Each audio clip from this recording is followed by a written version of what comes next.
नमस्कार। तबस्सुम यास्मीन वॉइस पर आपका स्वागत है। आज सुनिए मुंशी प्रेमचंद की लिखी कहानी इज्जत का खून। मैंने कहानियों और इतिहासों में तकदीर के उलट फेर की अजीबोगरीब दास्तानें पढ़ी हैं। शाह को भिखमंगा और भिखमंगे को शाह बनते देखा है। तकदीर एक छिपा हुआ भेद है। गलियों में टुकड़े चुनती हुई औरतें सोने के सिंहासन पर बैठ गई और वह ऐश्वर्य के मतवाले जिनके इशारे पर तकदीर भी सिर झुकाती थी, आन की शान में चील कौओं का शिकार बन गए हैं। पर मेरे सर पर जो कुछ बीती उसकी नजीर कहीं नहीं मिलती। उन घटनाओं को आज याद करती हूँ तो रोंगटे खड़े हो जाते हैं और हैरत होती है कि अब तक मैं क्यों और क्यों कर जिंदा हूँ। सौंदर्य लालसाओं का स्रोत है। मेरे दिल में क्या लालसाएं न थी, पर निष्ठुर भाग्य के हाथों में मिटी। मैं क्या जानती थी कि वह आदमी जो मेरी एक एक अदा पर कुर्बान होता था, एक दिन मुझे इस तरह जलील और बर्बाद करेगा। आज 3 साल हुए जब मैंने इस घर में कदम रखा। उस वक्त यह एक हरा भरा चमन था। मैं इस चमन की बुलबुल थी, हवा में उड़ती थी, डालियों पर चहकती थी, फूलों पर सोती थी। सईद मेरा था, मैं सईद की थी। इस संगमरमर के हौस के किनारे हम मोहब्बत के पासे खेलते थे। तुम मेरी जान हो, मैं उनसे कहती थी, तुम मेरे दिलदार हो। हमारी जायदाद लंबी चौड़ी थी, जमाने की कोई फिक्र, जिंदगी का कोई गम न था। हमारे लिए जिंदगी सशरीर आनंद एक अनंत चाह और बहार का तिलिस्म थी, जिसमें मुरादें खिलती थी और खुशियां हंसती थी। जमाना हमारी इच्छाओं पर चलने वाला था, आसमान हमारी भलाई चाहता था और तकदीर हमारी साथी थी। एक दिन सईद ने आकर कहा, मेरी जान, मैं तुमसे एक विनती करने आया हूँ। देखना, इन मुस्कुराते हुए होठों पर इनकार का हर्फ न आए। मैं चाहता हूँ कि अपनी सारी मिल्कियत, सारी जायदाद तुम्हारे नाम चढ़वा दूं। मेरे लिए तुम्हारी मोहब्बत काफी है, यही मेरे लिए सबसे बड़ी नेमत है। मैं अपनी हकीकत को मिटा देना चाहता हूँ। मैं चाहता हूँ कि तुम्हारे दरवाजे का फकीर बन करके रहूं। तुम मेरी नूरजहां बन जाओ। मैं तुम्हारा सलीम बनूंगा और तुम्हारी मूंगे जैसी हथेली के प्यालों पर उम्र बसर करूंगा। मेरी आंखें भर आई, खुशियां चोटी पर पहुंचकर आंसू की बूंद बन गई। पर अभी पूरा साल भी न गुजरा था कि मुझे सईद के मिजाज में कुछ तब्दीली नजर आने लगी। हमारे दरमियान कोई लड़ाई झगड़ा या बदमजगी न हुई थी, मगर अब वो सईद न था जिसे एक लम्हे के लिए भी मेरी जुदाई दुभर थी। वो अब रात की रात गायब रहता। उसकी आंखों में प्रेम की वह उमंग न थी, न अंदाजों में वह प्यास, न मिजाज में वो गर्मी। कुछ दिनों तक इस रुखेपन ने मुझे खूब रुलाया। मोहब्बत के मजे याद आकर तड़पा देते। मैंने पढ़ा था कि प्रेम अमर होता है। क्या वो स्रोत इतनी जल्दी सूख गया? नहीं, वह अब किसी दूसरे चमन को शादाब करता था। आखिर मैं भी सईद से आंखें चुराने लगी। बेदिली से नहीं, सिर्फ इसलिए कि अब मुझे उससे आंखें मिलाने की ताव न थी। उसे देखते ही मोहब्बत के हजारों करिश्मे नजरों के सामने आ जाते और आंखें भर आती। मेरा दिल अब भी उसकी तरफ खिंचता था। कभी कभी बेख्तियार जी चाहता कि उसके पैरों पर गिरूं और कहूं, मेरे दिलदार, यह बेरहमी क्यों? क्यों तुमने मुझसे मुंह फेर लिया है? मुझसे क्या खता हुई? लेकिन इस स्वाभिमान का बुरा हो जो दीवार बनकर रास्ते में खड़ा हो जाता। यहाँ तक कि धीरे धीरे दिल में भी मोहब्बत की जगह हसद ने ले ली। निराशा के धैर्य ने दिल को तस्कीन दी। मेरे लिए सईद अब बीते हुए बसंत का एक भूला हुआ गीत था। दिल की गर्मी ठंडी हो गई, प्रेम का दीपक बुझ गया। यही नहीं, उसकी इज्जत भी मेरे दिल से रुखसत हो गई। जिस आदमी के प्रेम के पवित्र मंदिर में मैल भरा हुआ हो, वह हरगिज इस योग्य नहीं कि मैं उसके लिए घुलूं और मरूं। एक रोज शाम के वक्त मैं अपने कमरे में पलंग पर पड़ी एक किस्सा पढ़ रही थी। तभी अचानक एक सुंदर स्त्री मेरे कमरे में आई। ऐसा मालूम हुआ कि जैसे कमरा जगमगा उठा। रूप की ज्योति ने दरो दीवार को रोशन कर दिया। गोया अभी सफेदी हुई है उसकी अलंकृत शोभा, उसका खिला हुआ फूला जैसा लुभावना चेहरा, उसकी नशीली मिठास। कैसे तारीफ करूं, मुझ पर एक रोब सा छा गया। मेरा रूप का घमंड धूल में मिल गया है। मैं आश्चर्य में थी कि यह कौन रमणी है और यहाँ क्यों कर आई। बेअख्तियार उठी कि उससे मिलूं और पूछूं कि सईद भी मुस्कुराता हुआ कमरे में आया। मैं समझ गई कि यह रमणी उसकी प्रेमिका है। मेरा गर्व जाग उठा। मैं उठी जरूर, पर शान से गर्दन उठाए हुए आंखों में हुस्न के रौब की जगह घृणा का भाव आ बैठा। मेरी आंखों में अब वह रमणी रूप की देवी नहीं, डसने वाली नागिन थी। मैं फिर चारपाई पर बैठ गई और किताब खोलकर सामने रख ली। वह रमणी एक क्षण तक खड़ी मेरी तस्वीरों को देखती रही, तब कमरे से निकली। चलते वक्त उसने एक बार मेरी तरफ देखा। उसकी आंखों से अंगारे निकल रहे थे, जिनकी किरणों में हिंस प्रतिशोध की लाली झलक रही थी। मेरे दिल में सवाल पैदा हुआ, सईद इसे यहाँ क्यों लाया? क्या मेरा घमंड तोड़ने के लिए? जायदाद पर मेरा नाम था, पर वह केवल एक भ्रम था। उस पर अधिकार पूरी तरह सईद का था। नौकर भी उसी को अपना मालिक समझते थे और अक्सर मेरे साथ ढिठाई से पेश आते। मैं सब के साथ जिंदगी के दिन काट रही थी। जब दिल में उमंगे न रही तो पीड़ा क्यों होती? सावन का महीना था, काली घटा छाई हुई थी और रिमझिम बूंदें पड़ रही थी। बगीचे पर हसद का अंधेरा और सिहास दरख्तों पर जुगनुओं की चमक ऐसी मालूम होती थी जैसे कि उनके मुंह से चिनगारियां जैसी आहें निकल रही हैं। मैं देर तक हसद का ये तमाशा देखती रही। कीड़े एक साथ चमकते थे और एक साथ बुझ जाते थे, गोया रोशनी की बाड़ें छूट रही है। मुझे भी झूला झूलने और गाने का शौक हुआ। मौसम की हालतें हसद के मारे हुए दिलों पर भरी अपना जादू कर जाती है। बगीचे में एक गोल बंगला था। मैं उसमें आई और बरामदे की एक कड़ी में झूला डलवाकर झूलने लगी। मुझे आज मालूम हुआ कि निराशा में भी एक आध्यात्मिक आनंद होता है, जिसका हाल उसको नहीं मालूम जिसकी इच्छा पूर्ण है। मैं चाव से मल्हार गाने लगी। सावन विरह और शोक का महीना है। गीत में एक वियोगी हृदय की गाथा की कथा ऐसे दर्द भरे शब्दों बयान की गई थी कि बरबस आंखों से आंसू टपकने लगे। इतने में बाहर से एक लालटेन की रोशनी नजर आई। सईद और हसीना दोनों चले आ रहे थे। हसीना ने मेरे पास आकर कहा, आज यहाँ नाच रंग की महफिल सजेगी और शराब के दौर चलेंगे। मैंने घृणा से कहा, मुबारक हो हसीना, 12 मासे और मल्हार की ताने उड़ेगी, साजिदे आ रहे हैं। मैं शौक से, हसीना तुम्हारा सीना हसद से चाक हो जाएगा। सईद ने मुझसे कहा, जुबैदा तुम अपने कमरे में चली जाओ, यह इस वक्त आपे में नहीं है। हसीना ने मेरी तरफ लाल लाल आंखें निकालकर कहा, मैं तुम्हें अपने पैरों की धूल के बराबर भी नहीं समझती। मुझे फिर जब ता न रहा, अकड़कर बोली, और मैं क्या समझती हूँ, एक कुतिया दूसरों की उगली हुई हड्डियों चिचोड़ती फिरती है। अब सईद के भी तेवर बदले। मेरी तरफ भयानक आंखों से देखकर बोले, जुबैदा तुम्हारे सर पर शैतान तो नहीं सवार है? सईद का ये जुमला मेरे जिगर में चुभ गया। मैं तपड़ उठी। जिन होठों से हमेशा मोहब्बत और प्यार की बातें सुनी हो, उन्हीं से यह जहर निकले और बिल्कुल बेकसूर। क्या मैं ऐसी नाचीज और हकीर हो गई हूँ कि एक बाजारू औरत भी मुझे छेड़कर गालियां दे सकती है? और मेरा जबान खोलना मना। मेरे दिल में साल भर से जो बुखार हो रहा था वह उछल पड़ा। मैं झूले से उतर पड़ी और सईद की तरफ शिकायत भरी निगाहों से देखकर बोली, शैतान मेरे सर पर सवार हो या तुम्हारे सर पर, इसका फैसला तुम खुद कर सकते हो। सईद, मैं तुमको अब तक शरीफ और गैरत वाला समझती थी, तुम खुद कर सकते हो। बेवफाई की इसका मलाल मुझे जरूर था, मगर मैंने सपनों में भी यह न सोचा था कि तुम गैरत से इतने खाली हो कि हया फरोश औरत के पीछे मुझे इस तरह जलील करोगे। इसका बदला तुम्हें खुदा से मिलेगा। हसीना ने तेज होकर कहा, तू मुझे हया फरोश कहती है? मैं बेशक कहती हूँ सईद, और मैं बेगैरत हूँ। मैं बेशक बेगैरत ही नहीं, शोदेबाज, मक्कार, पापी, सब कुछ। यह अल्फाज बहुत घिनौने हैं, लेकिन मेरे गुस्से के इजहार के लिए काफी नहीं। मैं ये बातें कह रही थी कि यकायक सईद के लंबे तगड़े हट्टे कट्टे नौकर ने मेरी दोनों बाहें पकड़ ली और पलक मारते भर में हसीना ने झूले की रस्सियां उतारकर मुझे बरामदे के एक लोहे के खंभे से बांध दिया।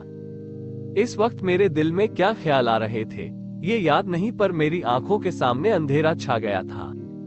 ऐसा मालूम होता था कि यह तीनों इंसान नहीं, यमदूत है। गुस्से की जगह दिल में डर समा गया था।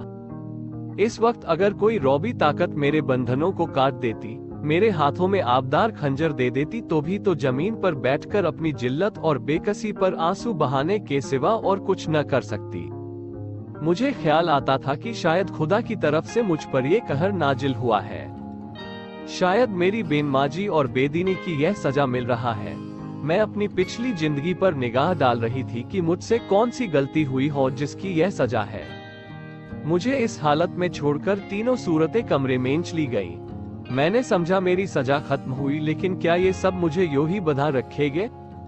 लोडिया मुझे इस हालत में देख ले तो क्या कहें? नहीं, अब मैं इस घर में रहने के काबिल ही नहीं। मैं सोच रही थी कि रस्सियां चबाकर खा लूं, मगर अफसोस मुझे न मालूम था कि अभी तक जो मेरी गति हुई है वो आने वाली बेरहमियों का सिर्फ बयाना है। मैं अब तक न जानती थी कि वो छोटा आदमी कितना बेरहम, कितना कातिल है। मैं अपने दिल से बहस कर रही थी कि अपनी इस जिल्लत मुझ पर कहां तक है। अगर मैंने हसीना की उन दिल जलाने वाली बातों को जवाब न देती तो क्या यह नौबत न आती और जरूर आती। वह काली नागिन मुझे डसने का इरादा करके चली थी, इसलिए उसने ऐसे दिल दुखाने वाले लहजे में ही बात शुरू की थी। मैं गुस्से में आकर उसको लान तान करूं और उसे मुझे जलील करने का बहाना मिल जाए। पानी जोर से बरसने लगा, बौछारों से मेरा सारा शरीर तर हो गया था। सामने गहरा अंधेरा था। मैं कान लगाए सुन रही थी कि अंदर क्या मिसौट हो रही है, मगर मेह की सनसनाहट के कारण आवाजें साफ न सुनाई देती थी। इतने लालटेन फिर से बरामदे में आई और तीनों उरावनी सूरतें फिर सामने आकर खड़ी हो गई। अब की उस खून परी के हाथों में एक पतली सी कमची थी। उसके तेवर देखकर मेरा खून सर्द हो गया। उसकी आंखों में एक खून पीने वाली वहशत, एक कातिल पागलपन दिखाई दे रहा था। मेरी तरफ शरारत भरी नजरों से देखकर बोली, बेगम साहबा, मैं तुम्हारी बदजबानियों का ऐसा सबक देना चाहती हूँ जो तुम्हें सारी उम्र याद रहे। और मेरे गुरु ने बतलाया है कि कमची से ज्यादा देर तक ठहरने वाला और कोई सबक नहीं होता। ये कहकर उस जालिम ने मेरी पीठ पर एक कमची जोर से मारी। मैं तिलमिला गई। मालूम हुआ कि किसी ने पीठ पर आग की चिरगारी रख दी। मुझसे जब तक न हो सका, माँ बाप ने कभी फूल की छड़ी से भी न मारा था। जोर से चीखे मार मार कर रोने लगी। स्वाभिमान लज्जा सब लुप्त हो गई। कमची की डरावनी और रोशन असलियत के सामने और भावनाएं गायब हो गईं। उन हिंदू देवियों का दिल शायद लोहे के होते होंगे जो अपनी आन पर आग में कूद पड़ती थी। मेरे दिल पर तो इस वक्त यही ख्याल छाया हुआ था कि इस मुसीबत से क्यों का छुटकारा हो। सईद तस्वीर की तरह खामोश खड़ा था। मैं उस तरफ फरियाद की आंखें से देखकर बड़े विनती के स्वर में बोली, सईद, खुदा के लिए मुझे इस जालिम से बचाओ। मैं तुम्हारे पैरों पड़ती हूँ, खर तुम मुझे जहर दे दो, खंजर से गर्दन काट लो, लेकिन यह मुसीबत सहने की मुझ में ताब नहीं। उन दिलजोइयों को याद करो, मेरी मोहब्बत को याद करो। उसी के सदके इस वक्त मुझे इस अजाब से बचाओ। खुदा तुम्हें इसका इनाम देगा। सईद इन बातों से कुछ पिघला। हसीना की तरह डरी हुई आंखों से देखकर बोला, जरीना, मेरे कहने से अब जाने दो। मेरी खातिर से इन पर रहम करो। जरीना तेर बदल कर बोली, तुम्हारी खातिर से सब कुछ कर सकती हूँ, गालियां नहीं बर्दाश्त कर सकती। सईद, क्या अभी तुम्हारे ख्याल में गालियों की काफी सजा नहीं हुई? जरीना, तब तो आपने मेरी इज्जत की खूब कद्र की। मैंने रानियों से चिलमचियां उठवाई है। ये बेगम साहबा है किस ख्याल में? मैं इसे अगर कुछ छुरी से काटूं तब भगी इसकी बदजबानियों की काफी सजा न होगी। सईद, मुझसे अब ये जुल्म नहीं देखा जाता। जरीना, आंखें बंद कर लो। सईद, जरीना, गुस्सा न दिलाओ, मैं कहता हूँ अब इन्हें माफ करो। जरीना ने सईद को ऐसी हिकारत भरी आंखों से देखा गोया वो उसका गुलाम है। खुदा जाने उस पर उसने क्या मंत्र मार दिया था कि उसमें खानदानी गैरत और बड़ाई और इंसानियत का जरा भी एहसास बाकी न रहा था। वो शायद उसे गुस्से जैसे मर्दाना जज्बे के काबिल ही न समझती थी। हुलिया पहचानने वाले कितनी गलती करते हैं, क्योंकि दिखाई कुछ पड़ता है, अंदर कुछ होता है। बाहर के ऐसे सुंदर रूप के पर्दे में इतनी बेरहमी, इतनी निष्ठुरता, कोई शक नहीं। रूप हुलिया पहचानने की विद्या का दुश्मन है। बोली, अच्छा तो अब आपको मुझ पर गुस्सा आने लगा। क्यों ना हो, आखिर निकाह तो आपने बेगम ही से किया है। मैं तो हया फरोश कुतिया ही ठहरी। सईद, तुम ताने देती हो और मुझसे ये खून नहीं देखा जाता। जरीना, तो ये कमची हाथ में लो और इसे गिनकर सो लगाओ, गुस्सा उतर जाएगा। इसका यही इलाज है। जरीना, फिर वही मजाक। जरीना, नहीं, मैं मजाक नहीं करती। सईद ने कमची लेने को हाथ बढ़ाया, मगर मालूम नहीं जरीना को क्या शोभा पैदा हुआ। उसने समझा शायद वो कमची को तोड़कर फेंक देंगे। कमची हटा ली और बोली, अच्छा मुझसे ये दगा, तो लो अब मैं ही हाथों की सफाई दिखाती हूँ। ये कहकर उस बेदर्द ने मुझे बेतहाशा कमचियां मारना शुरू की। मैं दर्द से ऐठ ऐठ कर चीख रही थी। उसके पैरों पड़ती थी, मिन्नतें करती थी, अपने किए पर शर्मिंदा थी, दुआएं देती थी, पीर और पैगंबर का वास्ता देती थी, पर उस कातिल को जरा भी रहम न आता था। सईद काठ के पुतले की तरह दर्दो सितम का ये नजारा आंखों से देख रहा था और उसको जोश न आता था। शायद मेरा बड़े से बड़े दुश्मन भी मेरे रोने धोने पर तरस खाता मेरी पीठ छिलकर लहूलुहान हो गई। जख्म पड़ते थे, हर एक चोट आग के शोले की तरह बदन पर लगती थी। मालूम नहीं उसने मुझे कितने दर्रे लगाए, यहाँ तक कि कमची को मुझ पर रहम आ गया, वह फटकर टूट गई। लकड़ी का कलेजा फट गया मगर इंसान का दिल न पिघला। मुझे इस तरह जलील और तबाह करके तीनों खबीस रूहें वहां से रुखसत हो गई। सईद के नौकर ने चलते वक्त मेरी रस्सियां खोल दी। मैं कहाँ जाती, उस घर में क्यों कर कदम रखती। मेरा सारा जिस्म नासूर हो रहा था, लेकिन दिल के फफोले उससे कहीं ज्यादा जानलेवा थे। सारा दिल फफोलों से भर उठा था, अच्छी भावनाओं के लिए भी जगह बाकी न रही थी। उस वक्त मैं किसी अंधे को कुएं में गिरते देखती तो मुझे हंसी आती, किसी यतीम का दर्दनाक रोना सुनती तो उसका मुंह चिढ़ाती। दिल की हालत में एक जबरदस्त इनकलाब हो गया था। मुझे गुस्सा न था, गम न था, मौत की आरजू न थी, यहाँ तक कि बदला लेने की भावना न थी। उस इंतहाई जिल्लत ने बदला लेने की इच्छा को भी खत्म कर दिया था। हालांकि मैं चाहती तो कानूनन सईद को शिकंजे में ला सकती थी, उसे दाने दाने के लिए तरसा सकती थी, लेकिन ये बेइज्जती, ये बेआबरूई, ये पामाली बदले के ख्याल के दायरे से बाहर थी। बस सिर्फ एक चेतना बाकी थी और वो अपमान की चेतना थी।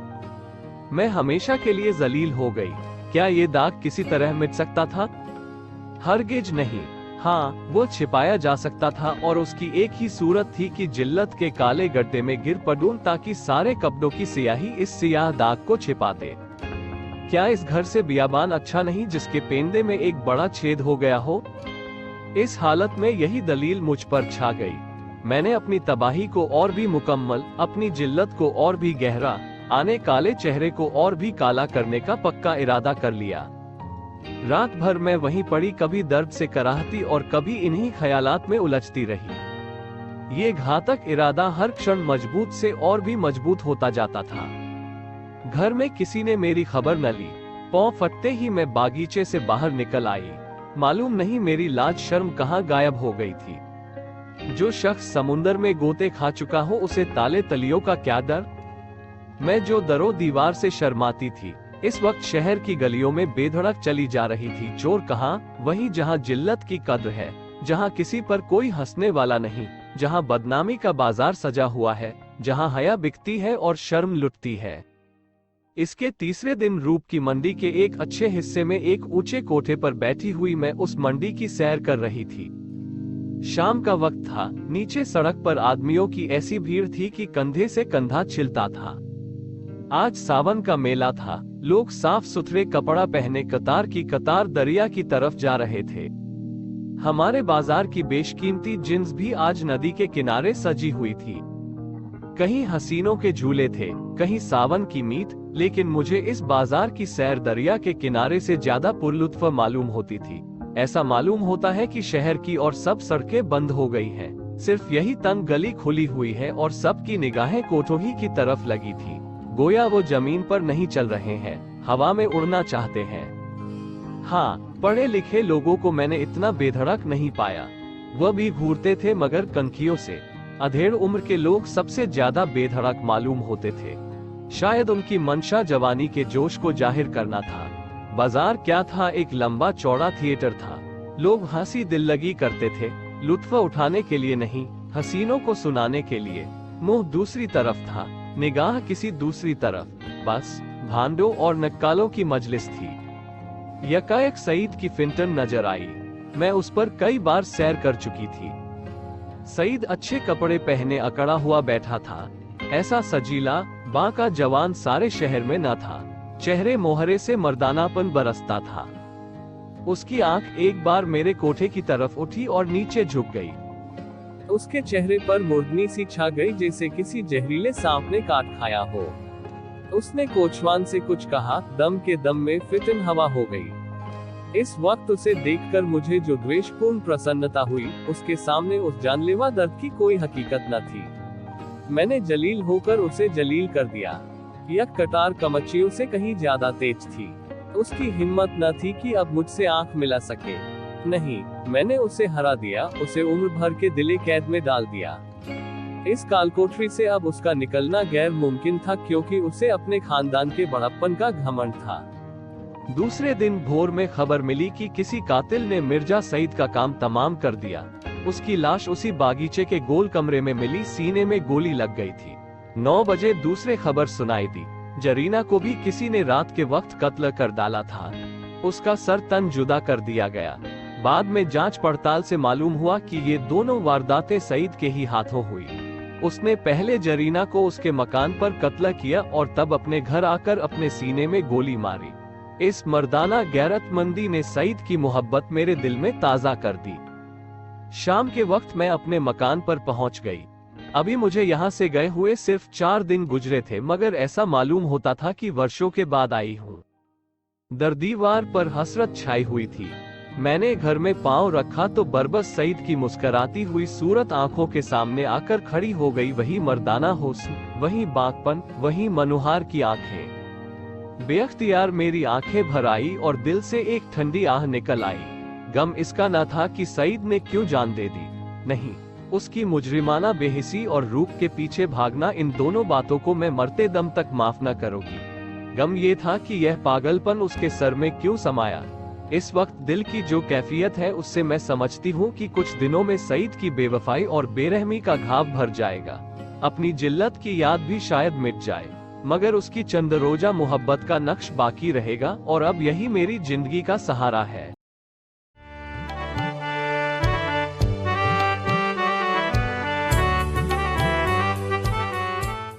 आप सुन रहे थे मुंशी प्रेमचंद की कहानी इज्जत का खून।